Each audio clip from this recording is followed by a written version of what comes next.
Crazy Out 99 here. Today I want to do a video and talk a little bit about headspace on the AR-15 or AR-308 platform. And this video is pretty much geared and tailored towards the new builder. That said, I would venture to say that the vast majority of new builders aren't checking the headspace on their projects, and I understand that. And if you're just building a plinking gun or just building one, you're probably okay doing that.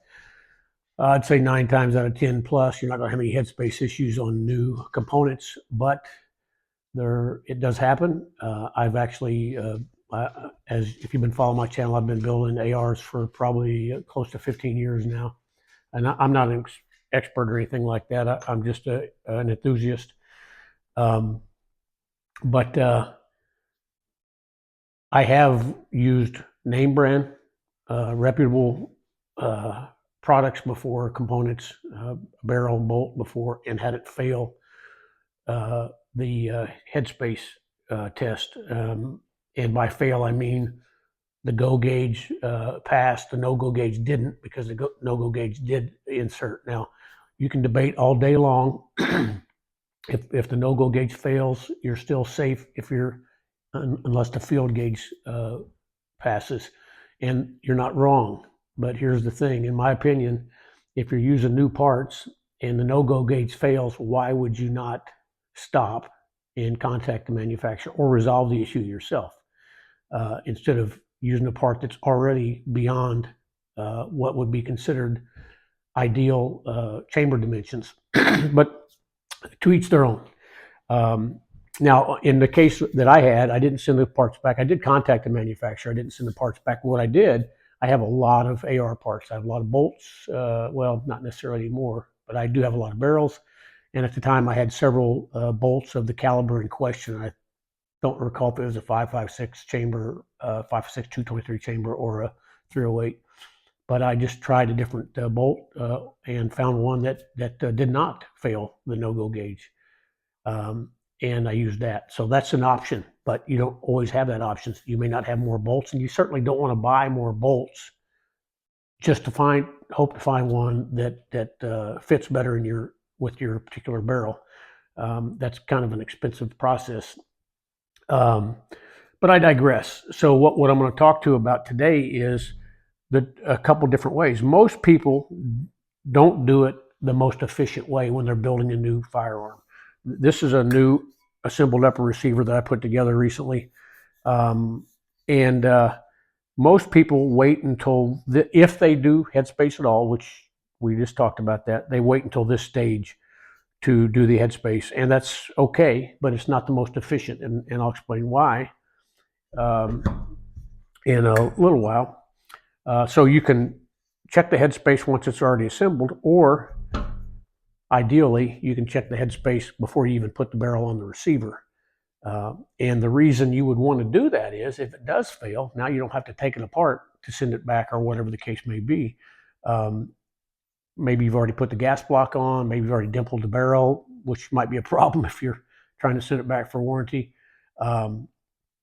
Stuff like that. I'm looking at this barrel right here. Who makes this brand new? Just pulled it out of the box, had it on the shelf, but it's actually a blemished item. Interesting.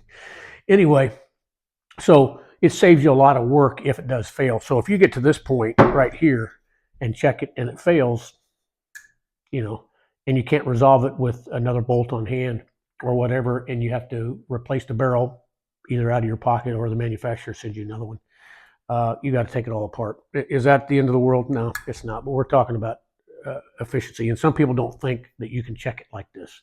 Some people think the receiver has something to do with headspace. It has zero to do with headspace. If you're familiar with lapping the front of the receiver face where it meets the barrel extension when it's mated together, I don't have a receiver here to show you that. Some people think if you do that, it affects headspace. It absolutely does not affect headspace. I won't get much further into that.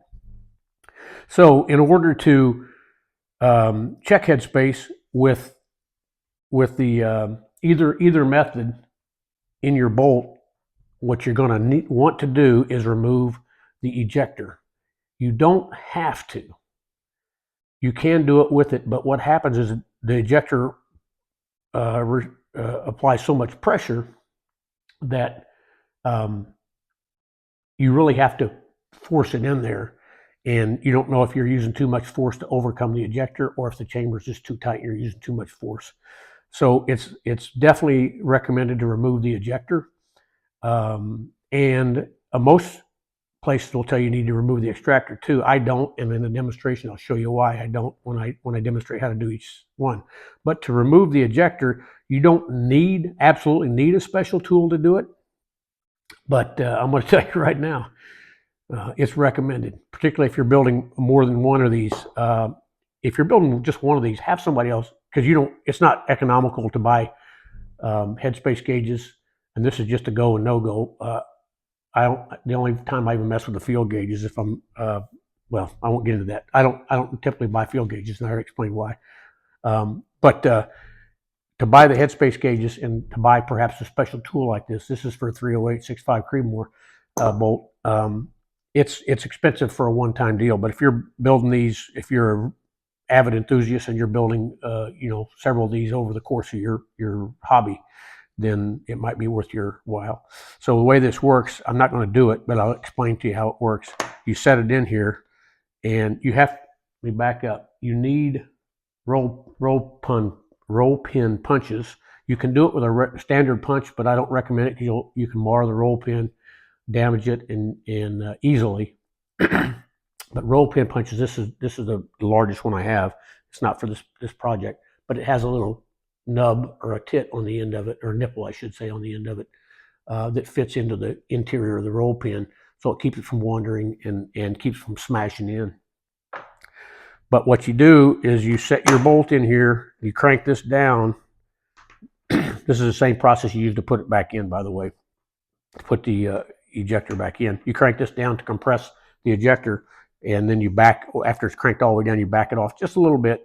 You take your roll pin punch and you knock out your roll pin, and then you unscrew it carefully, and the ejector and the spring will come out. So that's that process. Let me talk just a little bit about this. I'll probably mention this while I'm doing it too. Headspace gauges, these are hardened steel, but they're precision gauges. So you don't want to drop them. And when you're testing, you don't want to put excessive force, because these are probably harder than the interior of your chamber, and you can damage your chamber. And over time, you'll damage the headspace gauge, and it won't be accurate either. So you kind of want to treat these with kid gloves, and when they're not being used, you don't want to store them together like that, rattling around. They come in these little protective plastic sleeves. That's what you want to keep them in. There are different manufacturers. These are Forester, and these are Climber. And some gauges, the Climbers have this little beveled edge off of here. I'm not sure what that's for, because it's not big enough to keep you from having to remove the ejector, and it's not really big enough to keep you from having to or wanting maybe to remove the extractor. So I'm not sure why they did that, but they are different. The Climbers are a little more, they're prettier. I don't know if that doesn't matter, but and there's other manufacturers of gauges as well. But again, if you're only building one of these or maybe two of these, it's not worth your time. It really isn't worth your time to buy all these gauges. I think you can rent from some companies. They'll rent you the gauges, but you're better off finding a buddy that has them, or even paying a gunsmith to check the headspace for you. I don't know how much they would charge. I can't see it being more than, I mean, if you're bringing them in like this, being more than $20. Is that worth your money? That's for you to decide. But I won't digress anymore. I'll go ahead and demonstrate each method. Again, this is mostly geared towards the beginner. Most of the experienced builders will either have said, screw it, I'm never doing headspace. I don't need to. It's a waste of time. That's fine. To each their own. But hopefully the beginner will get something out of this. So hopefully this makes sense what I'm doing. Okay, demonstrating how to put the go gauge in, and as I mentioned before, I elect to leave the extractor in, but I have removed the ejector, as you can see. So I basically take the lip of the go gauge or the no go gauge and put it under the extractor, and it actually retains it in place. That's another reason I like to use the or leave the extractor in place. And then you simply push with light pressure, you simply push the bolt carrier forward. And right now I'm pushing down on the charging house, so I'm going to lift up a little bit. And you see from the back here, it's flush, so the bolt is locked into the chamber or into the barrel extension. And to extract it, just remove it. You can pull it out like that. Now for the no-go gauge, I'm going to do it inside. So you just do that and push it over. And again, the extractor holds it in place. I'm going to push it with the same pressure, lifting up so the charging handle is not dragging on the table. And even with good pressure, you can see that the no-go gauge does not lock into place as it should not. Now, one thing I'll point out, if you do elect to leave the extractor on like I did, don't do this. Don't put your gauge in and then push it forward, because then you're trying to push the extractor over the lip of the go gauge or no-go gauge, and that force actually can damage the gauge and or the inside of your chamber. So if you're going to leave the extractor in place, do it like I did. If you're not going to leave the extractor in place, you remove the extractor, which is easy enough done, then certainly you can do this, and that's what you'll have to do because there will be nothing to hold it into the bolt. So that's the technique with the barrel already attached and secured to the receiver. And next we'll demonstrate if you have not yet assembled the barrel. Okay, for this demonstration, the barrel is not attached or installed onto the receiver. And this barrel is a 308. The other one was a 6.5 Cremark. Doesn't matter. The gauges are different. So these are 308 gauges, but the process is the same. These are Forester gauges, I'll note. They don't have anything removed here. Some gauges will actually have a cutout, so you don't have to remove the ejector, which is kind of a neat feature, but they are more expensive. The 6.5 Cremark gauges I used have this little cutout here. That's not big enough to not have to take the ejector out, rather, but I don't know what it's for. Anyway, that is what it is. Those are climber gauges, I think. Yeah, climber gauges. So for this technique, you're basically going to put the gauge inside the bolt like this, and you're going to manually insert the bolt and attempt to push it all the way in. And if you can turn it, this is with the go gauge, then you've passed the go gauge test. And then taking that gauge off, putting the no go gauge in, you're going to do the same thing. In this case, you should not be able to get the bolt lugs to pass the receiver lugs, and they don't. So this passes the no-go gauge. If I was able to get it in and turn it like I did the go gauge, then it would fail the no-go test, and your chamber would be bigger than it should be. So hopefully that makes sense. I also need to point out that it's possible also to fail the go gauge. In other words, you using the go gauge, the bolt won't chamber. And so what that's going to result in, if you don't correct it, is when you go to actually chamber a live round, the bolt won't go into battery, and basically the gun will be non-functional. So that should be self-explanatory, but I need to point that out. The other thing I want to say is this is just a very general basic discussion about headspace and how to do it, not the technical dimensions. Frankly, the technical dimensions don't matter to the average enthusiast. It really only matters to the person making their own barrels or cutting their own chambers, that kind of thing. The other thing I need to mention is when you're checking headspace, before you check it, you need to make sure you clean the bore. And that doesn't mean, clean the chamber. That doesn't mean put a patch and a bore brush down the bore and clean it. That means use a chamber brush. A chamber brush is different from a bore brush. And you want to make sure it's clear of any fouling. You want to make sure it's clear of any excess oil. You really shouldn't have any oil in it when you're checking the chamber with a headspace gauge. So what is the problem? I didn't mention this, so I'll go ahead and mention now. What's the problem if you have excess headspace? In other words, if the go gauge or the no-go gauge closes on it. Again, like I said, technically if the no-go gauge closes, you would want to check it with a field gauge, and the field gauge doesn't close. It's technically safe to fire. But regardless, what it means is if the no-go gauge closes, it shouldn't, right? That's why I call it a no-go. If it closes, your headspace is excess.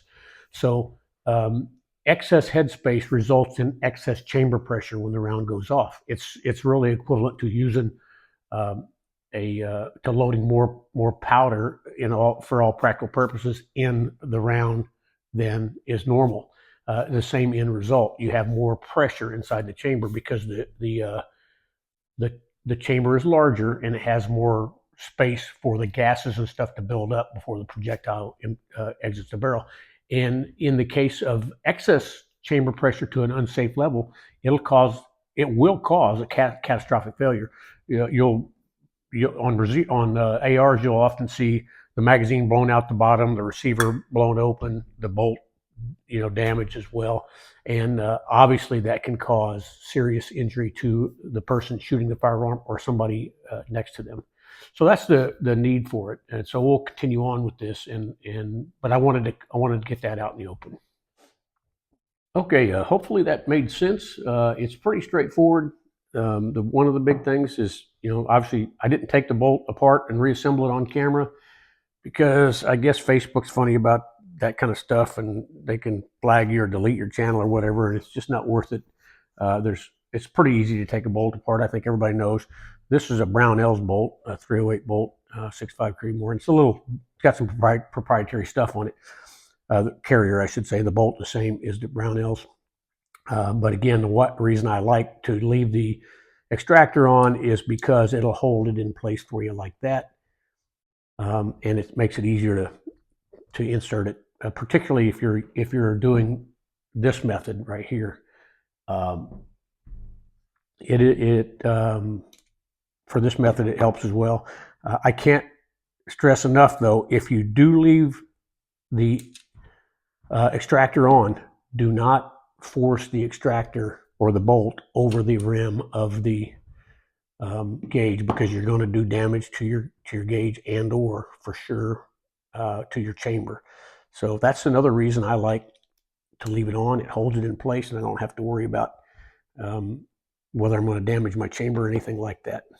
So hopefully you found something useful in this. Consider giving me a like and subscribe. Comments below. Criticism is welcome always, because I'm pretty thick-skinned and I'm always trying to learn. But appreciate your time and hope you all have a great day.